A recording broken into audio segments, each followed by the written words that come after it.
3 топ болып қойды бізде. Кім айтады? Қандай кітаптар бар?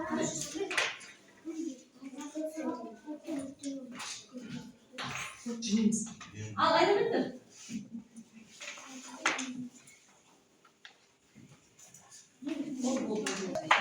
Қайсы бір сөз айтыңыздар? Қандай ертегіні білесіздер? Айта берсеңіз. Бауырсақ ертегісі, бауырсақ тағы ешкі мен түлкі мақтағыз.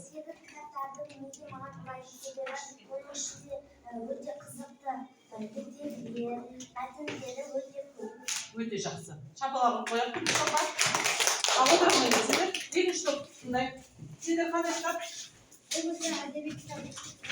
Бері тұрамыз. Әдеби кітаптарда жырлар, өлеңдер, ақыл мәтелдер. Қандай әдеби кітаптар оқыдыңдар сендер? Қасқаға жауап береміз. Қандай әдеби шығармалар оқыдыңдар? Түлкі мен қасқыр.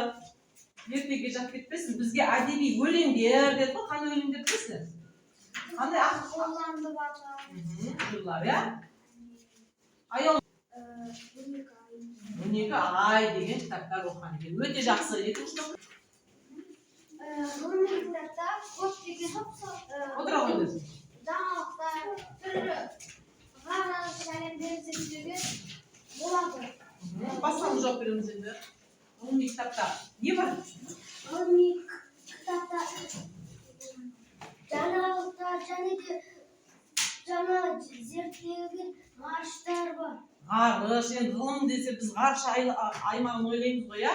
Біз ғарыш әлемін, аспан денелерін зерттейді екен. Нені зерттейді? Ғылымға нені ендіреді? Біздің өзімізді? Компьютер, телефонның өзі неге жатады? Ғылымға жатады екен. Осы жаңа шыққан жаңалық, өсімдіктердің жаңа түрін ойлап табу, осының бәрі қандай кітапқа жатады? Ғылыми кітапқа жатады екен. Осыға қойды. Шындық бір өтірік деген. Дәптерге тез-тез жазамыз.